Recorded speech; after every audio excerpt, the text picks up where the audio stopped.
ರೇಣುಕಾಸ್ವಾಮಿ ಕೊಲೆ ಕೇಸ್ನ ಆರೋಪಿ ದರ್ಶನ್ ಹಾಗೂ ಪವಿತ್ರ ಗೌಡ ಜಾಮೀನು ಅರ್ಜಿ ವಿಚಾರಣೆ 57ನೇ ಸಿಟಿ ಸಿವಿಲ್ ಮತ್ತು ಸೆಷನ್ಸ್ ಕೋರ್ಟ್ನಲ್ಲಿ ನಿನ್ನೆ ನಡೆಯಿತು.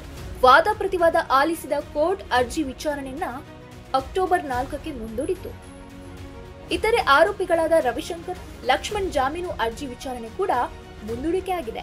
ಇದರ ನಡುವೆಯೇ ಪದೇ ಪದೇ ವಿಸ್ತರಣೆ ಆಗುತ್ತಿರುವ ಕುರಿತಂತೆ ನಟ ದರ್ಶನ್ ಕುಟುಂಬಸ್ಥರ ಮುಂದೆ ಅಸಮಾಧಾನ ಹೊರಹಾಕಿದ್ರಂತೆ. ಅದರಲ್ಲೂ ಡೆವಿಲ್ ನಿರ್ಮಾಪಕ ಜೆವಿ ಪ್ರಕಾಶ್ ಭೇಟಿ ಬಳಿಕ ಸಿನಿಮಾ ಬಗ್ಗೆ ದರ್ಶನ್ಗೆ ಟೆನ್ಷನ್ ಹೆಚ್ಚಾಗಿದೆಯಂತೆ. ನಟ ದರ್ಶನ್ ಬಳ್ಳಾರಿ ಜೈಲು ಸೇರಿ 34 ದಿನ ಆಗಿದ್ದು, ಬಳ್ಳಾರಿ ಜೈಲು ವಾತಾವರಣ ಇನ್ನೂ ಅಡ್ಜಸ್ಟ್ ಆಗಿಲ್ವಂತೆ. ಇನ್ನು ಎಷ್ಟು ದಿನ ಜೈಲುವಾಸ ಅಂತ ಪತ್ನಿ ಸಹೋದರನ ಮುಂದೆ ದರ್ಶನ್ ಅವರು ಅಳಲು ತೋಡಿಕೊಂಡಿದ್ದಾರಂತೆ.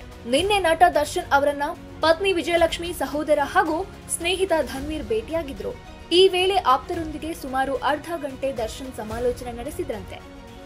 ಇನ್ನು ಜಾಮೀನು ವಿಚಾರದಲ್ಲಿ ಬೇಸರಕ್ಕೆ ಒಳಗಾಗಿರುವ ನಟ ದರ್ಶನ್ ಅವರು ಸೆಷನ್ ಕೋರ್ಟ್ನಲ್ಲಿ ಆಗಿಲ್ಲ ಅಂದ್ರೆ ಹೈಕೋರ್ಟ್ಗೆ ಹೋಗಿ ಎಂದು ಬೇಸರ ವ್ಯಕ್ತಪಡಿಸಿದ್ದಾರೆ.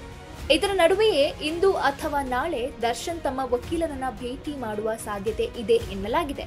ಭೇಟಿ ವೇಳೆ ನಟ ದರ್ಶನ್ ಅವರಿಗೆ ಧೈರ್ಯ ತುಂಬಿದ ವಿಜಯಲಕ್ಷ್ಮಿ ಅವರು, ರಾಜರಾಜೇಶ್ವರಿ ಆಶೀರ್ವಾದ ಇದೆ, ಕೆಲವೇ ದಿನಗಳಲ್ಲಿ ಬೇಲ್ ಆಗುತ್ತೆ, ಎಲ್ಲವೂ ಒಳ್ಳೆಯದಾಗುತ್ತೆ ಎಂದು ಹೇಳಿದ್ದಾರೆ.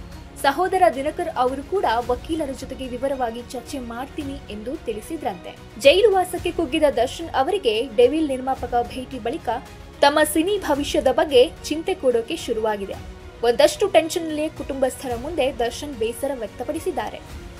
ವಿಜಯಲಕ್ಷ್ಮಿ ಭೇಟಿ ಬಳಿಕ 2 ಬ್ಯಾಗ್ ಹಿಡಿದು ದರ್ಶನ್ ಅವರು ಸೆಲ್ಗೆ ವಾಪಸ್ ಆಗಿದ್ರು.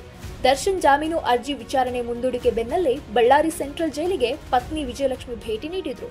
ದರ್ಶನ್ ಅವರು ಸಹೋದರ ದಿನಕರ್ ತೂಗುದೀಪ್, ನಟ ಧನ್ವೀರ್, ಸುಶಾಂತ್ ನಾಯ್ಡು ಭೇಟಿ ಮಾಡಿದ ವೇಳೆ ಹೊರಗಿನಿಂದ ಡಿ ಬಾಸ್ ಅಂತ ಅಭಿಮಾನಿಗಳು ಘೋಷಣೆ ಕೂಗಿದ್ರು.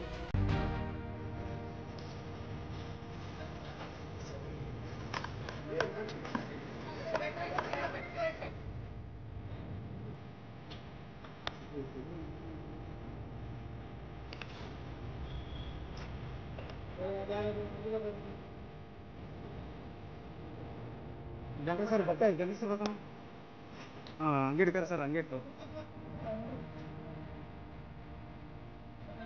ಸ್ವಲ್ಪ ಹಿಂದೆ